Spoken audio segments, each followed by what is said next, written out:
I still remember the sound of her voice when she said it. Sharp, steady, almost bored. No tremor of guilt, no hint of regret. Just that arrogance that assumes you'll swallow anything without question. I already have plans tonight with someone else. It wasn't the words that made my hand falter, spilling wine across the counter. It was the way she lingered on those last two. Someone else. Cold, casual, dismissive. I froze in the kitchen doorway, glass shaking between my fingers. Claire, my wife, my partner for 8 years, didn't even glance up from her phone.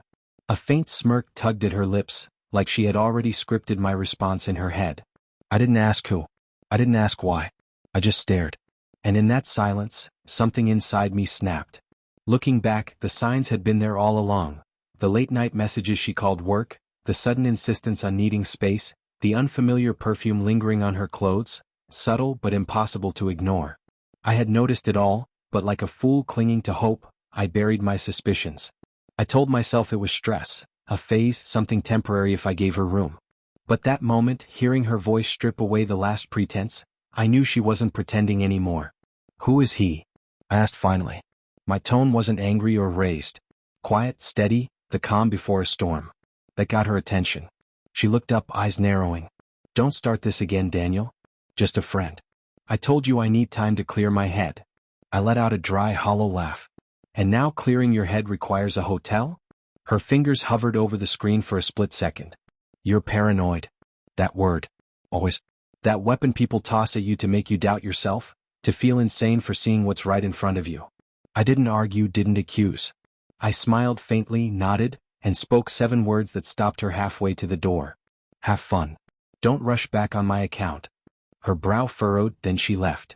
The click of her heels against the wood floor marked the ticking clock of my marriage walking out the door. Hours crawled by.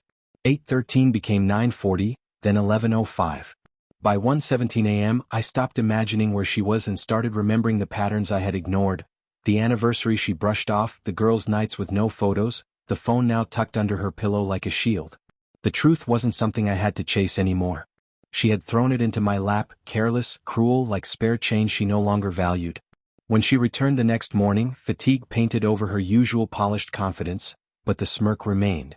You're up early, she said lightly, sliding off her coat. I didn't sleep, I replied flatly. Her eyes flickered. Daniel, we've talked about this. You need to stop turning everything into. I heard you had plans with someone else. I cut her off, my voice sharp. Her lips parted, ready with another excuse, but I didn't let her finish. I don't care who he is. I don't care where you went. I just need you to understand this. The man you left here last night, the one who trusted you, who made excuses for you, who thought this marriage still meant something, is gone. You broke him and you don't get him back. For the first time in months I saw her mask slip. The arrogance faded. Her voice cracked. Daniel, what are you saying? I stood, walked past her, and set a manila envelope on the counter. I called a lawyer 3 weeks ago. You made your choice long before last night. Her face drained of color. You're divorcing me? I met her eyes. No. You divorced me the moment you decided to spend your nights with someone else. She sank into a chair, hands trembling, fear flickering.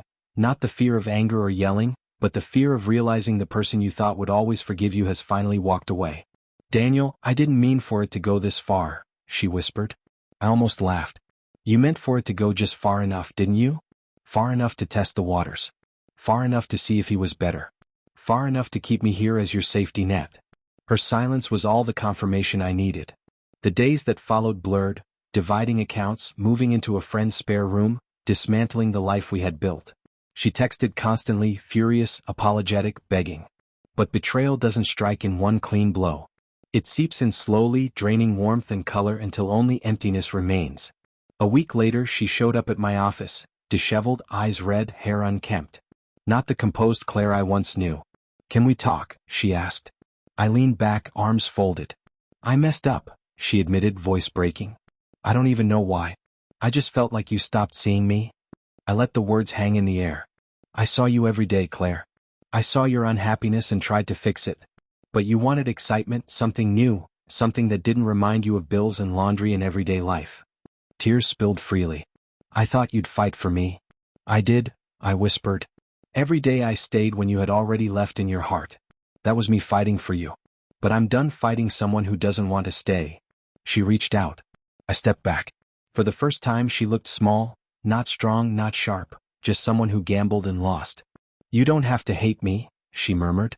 "I don't," I replied. "Hating you would take effort. I just don't care anymore." The divorce moved quickly after that. She tried to stall, to argue, but I had proof: texts, photos, timelines. It wasn't revenge, it was closure. When the papers were signed, she sent one last message: "I didn't think you'd actually let go." I stared at it before replying: "You let go first. You cut the rope and expected me to hang on alone." Months passed. Friends asked if I'd take her back, if she changed, if she begged. My answer never wavered. No, not from bitterness, not from hate, but because when someone shows what they're willing to risk for a thrill, you can never build a home on that ground again. Love survives arguments. It survives distance. But indifference kills quietly. That was the poison in us long before her affair began. Sometimes I replay that night. The way she stood in the doorway, casually announcing plans with someone else. I wonder if shouting, begging, following her would have changed anything. Then I remember her expression. The way she looked at me, not as a husband, not as her closest friend, but as an obstacle. That's when I understood. The worst part wasn't her betrayal. The worst part was knowing she expected me to stay anyway.